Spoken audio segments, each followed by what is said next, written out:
Bonjour à toutes et à tous, bienvenue dans ce nouveau numéro de l'Hebdo. Ce que l'on retient de l'actualité cette semaine, tout d'abord le début d'une guerre en Ukraine. Dans la nuit de mercredi à jeudi, la Russie a lancé une offensive militaire en Ukraine pour soutenir les séparatistes de l'Est du pays. Offensive qui est arrivée jusque Kiev, la capitale ukrainienne. L'OTAN et l'Union européenne ont annoncé des sanctions, notamment économiques, contre la Russie. Alors pour parler de ce conflit, nous avons rencontré Marina Digal, ukrainienne installée en Vendée depuis près de 10 ans. Aujourd'hui, elle s'inquiète pour sa famille qui habite à quelques kilomètres de la frontière est du pays. J'ai reçu cet appel à 6h matin de part de ma maman qui a commencé à un petit peu pleurer et s'inquiéter. Elle a dit Marina, il y a un souci, je crois qu'on a de la guerre dans le pays. J'avoue que j'étais pas prête du tout à voir ce genre de nouvelles parce que c'est quelque chose à quoi j'ai pensé en dernière minute, en fait, en dernière position, parce que je me suis dit, là, dans le siècle qu'on vit, on peut se créer des discussions, on peut forcément arranger des choses. Et depuis le début de l'offensive russe, de nombreux Ukrainiens ont fui leur foyer ou leur pays. Pour certains de ces exilés, la destination est l'ouest de l'Europe. Dans le département, l'association Les Joyeux Petits Souliers se prépare donc à accueillir ces ressortissants étrangers. Nous retrouvons Pierre Dalicieux avec le président de l'association. Un conflit en Ukraine qui concerne également la Vendée, alors de près et de loin, puisque je suis avec François Blanchet, le président de l'association Les Joyeux Petits Souliers. Vendée Ukraine également, c'est la même association. Vous venez en aide à la population de là-bas en faisant venir régulièrement des enfants pour faire de la danse et des spectacles sur le département. On en avait déjà parlé. Déjà, vous connaissez bien l'Ukraine. Comment est-ce que vous avez réagi ?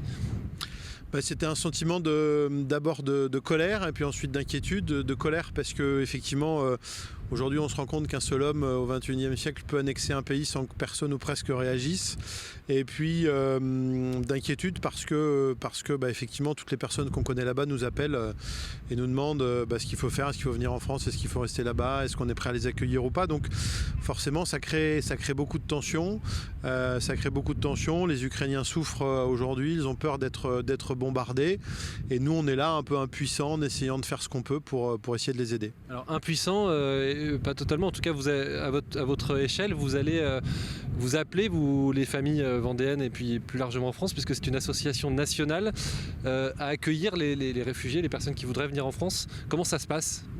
Alors en fait nous on a essayé de faire deux choses. On a d'abord essayé de mettre en place des convois de matériel médical, puisque c'est ce qu'on nous demande aujourd'hui sur place pour les familles si jamais il y a des bombardements, et pour les militaires.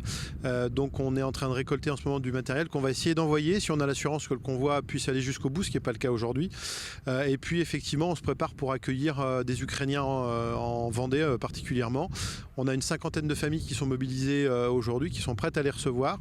Aujourd'hui ils ne peuvent pas sortir parce que la frontière est encore bloquée pour les hommes en particulier. Mais on se prépare au pire et on est prêt à les recevoir chez nous si jamais ils ont besoin. Une 50aine de familles donc en Vendée préparées à recevoir éventuellement des familles ukrainiennes, et l'association appelle évidemment aux volontaires et aux bonnes volontés pour accueillir encore plus s'il le faut. L'actualité, c'est aussi l'inquiétude des sauniers à Noirmoutier. Depuis le 1er janvier, tous les types de sel peuvent obtenir le label biologique, une certification européenne qui menace les productions de sel artisanal. Une proposition de résolution a donc été adoptée mercredi par l'Assemblée nationale pour soutenir les petites productions salines. Les explications dans ce reportage. Voici la coopérative de sel de Noirmoutier. Ici, on y trouve du sel brut, bien sûr, mais aussi des produits en lien avec la demande du consommateur. On ne fait pas que du sel, on ne vend pas que du sel naturel. C'est sûr que nous, ce qu'on fait sur les marais salants, c'est du gros sel et de la fleur de sel. Et après, le gros sel, on peut le broyer pour en faire du sel fin. Et puis, on vend du sel fin nature, mais on vend aussi du sel fin aux piments d'Espelette, aux herbes. Et là, par exemple, ce qu'on est en train de conditionner là, c'est du sel fin aux herbes et légumes bio. Donc là, ce qui est bio pour l'instant, c'est que les herbes et les légumes qu'on met dedans. Et peut-être que demain, ce sera carrément le sel qui sera bio aussi, quoi. Des producteurs de sel de Noirmoutier et plus largement sur la façade atlantique inquiets face à l'arrivée du label bio, un règlement européen voté en 2018 et applicable depuis le 1er janvier dernier. Un règlement sans cahier des charges précis pour le moment. Pour l'instant, la Commission européenne n'a toujours pas dit comment elle allait faire, mais tous les rapports qu'elle a diffusés jusqu'à présent sur le sujet, ce sont des rapports qui sont très inquiétants parce qu'ils donnent l'impression qu'en fait, tous les types de sel, vraiment, même du sel qui est fait par extraction minière avec explosifs, des sels qui sont lessivés, dans lesquels on rajoute des adjuvants, tout ça pourrait avoir le tampon sel biologique, sel AB. En fait, on serait mis sur le même plan d'égalité que des sels qui sont pas naturels.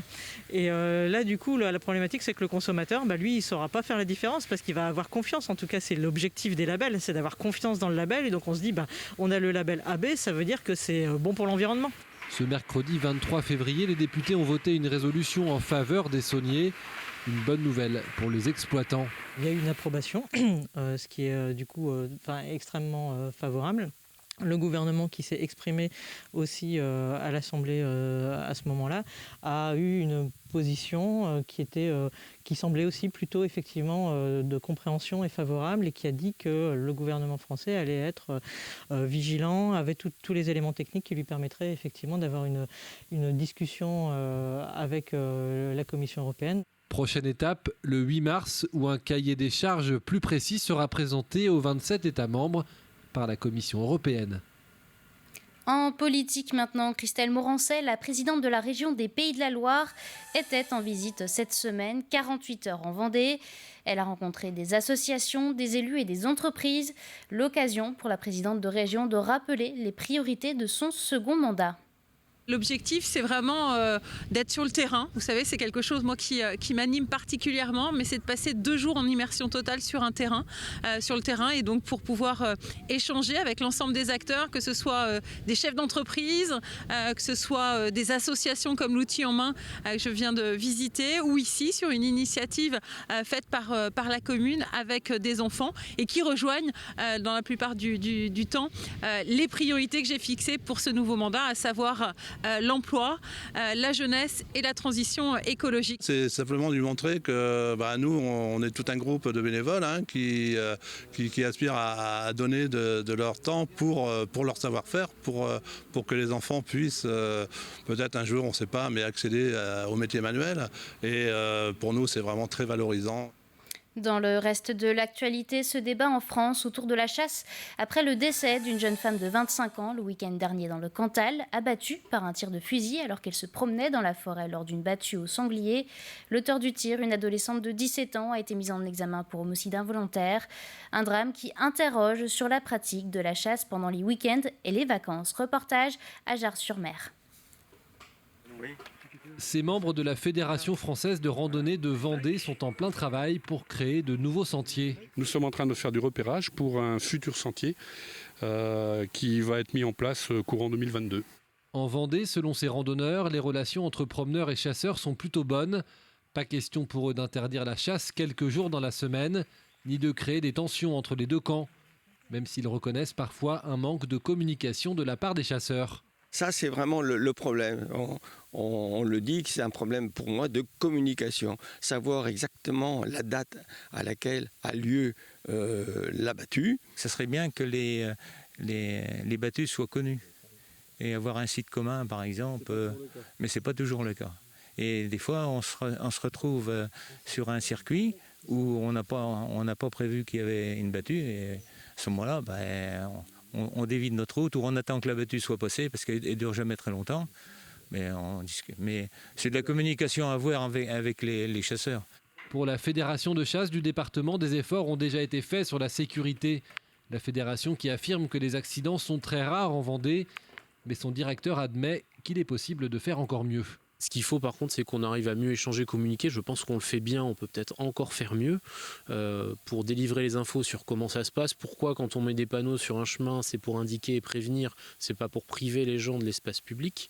On a eu des problématiques aussi où des gens viennent enlever les panneaux parce qu'ils sont contre la chasse. La majorité des morts à la chasse, c'est des chasseurs qui manipulent mal une arme, qui tirent sur un voisin. Ça restera, on est sur 7 morts sur une année par exemple, sur l'année dernière, ça peut paraître énorme, mais il faut le proratiser aux dizaines de milliers de battues qui sont réalisés en France.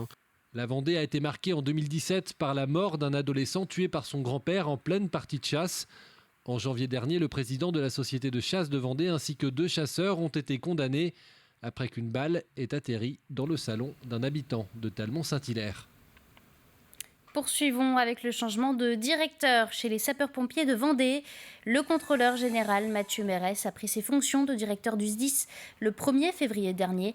Il remplace donc Noël Stock en poste depuis 2015. Mathieu Mérès était jusqu'alors directeur du SDIS de la Vienne. Il a occupé ses fonctions pendant 7 ans. La façade littorale présente forcément une particularité parce que largement exposée à la saisonnalité. D'ailleurs, il faut garantir une distribution des secours qui soit efficace, et ce, quels que soient les moyens, la période de l'année.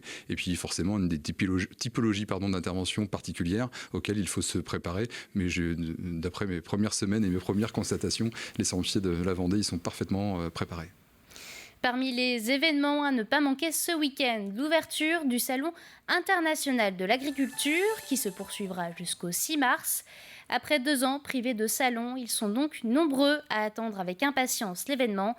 Cette année, 19 éleveurs vendéens sont donc sélectionnés. Ils présenteront plus de 20 animaux au concours général. Parmi eux, le GAEC Oduro au Poiré-sur-Vie. Les éleveurs préparent leur taureau charolais Only You au grand concours. Un reportage de Colline Davy. 1500 kilos de muscles à seulement 4 ans. Only You, c'est son nom, a été acheté par 3 exploitants vendéens. Et c'est chez Frédéric Oduro que la bête a trouvé logis. C'est un taureau en fait qu'on a acheté à l'âge de 10 mois.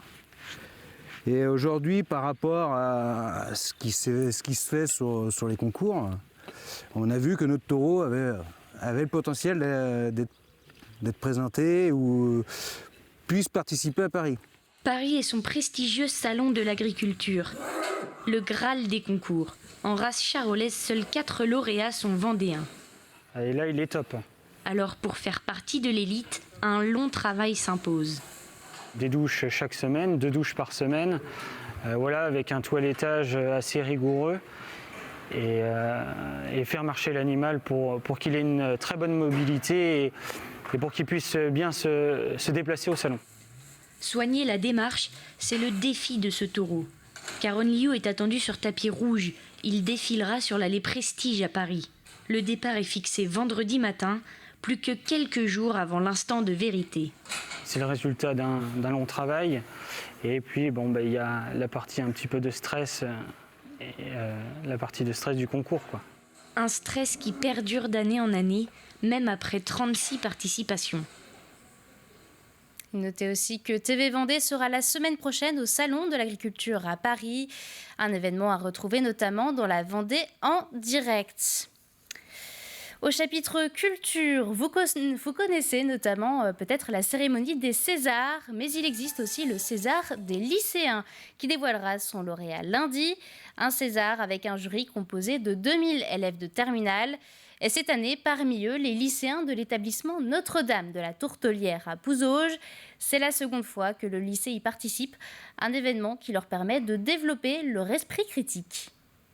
Développer une culture cinématographique, comprendre comment on devient juré, découvrir aussi par l'intermédiaire d'une formatrice qui est venue le voir que c'est pas que le sentiment, c'est pas que l'émotion, mais c'est aussi tout le travail sur le cadrage, les lumières, jeu des comédiens, etc. C'est-à-dire apprendre à se dire quand je viendrai au cinéma, quand j'irai au cinéma la prochaine fois, je ne regarderai pas forcément que l'histoire, mais je regarderai aussi tout l'aspect technique. Toujours au chapitre culture, la programmation de la 35e édition du Festival de Poupées a été dévoilée ce jeudi. Le festival se tiendra du 29 juin au 22 juillet à Saint-Malo-du-Bois. Au programme, 9 nouvelles dates avec les Black Eyed Peas, Sum 41, MC Solar, M, Barbara Pravi, Julien Doré, Gaëtan Roussel ou encore Feu Chatterton. Pour rappel, 80 000 billets ont déjà été vendus pour les concerts de Stromae, Gaël Faye, Yannick Noah ou encore Sting. Pour les nouvelles dates, la billetterie ouvre le 10 mars prochain à 10h. C'est la fin de cet hebdo. Merci à tous de l'avoir suivi. Prochain rendez-vous avec l'actualité lundi dès 7h pour la matinale avec Caroline Tronche. Bonne soirée et bon week-end à tous.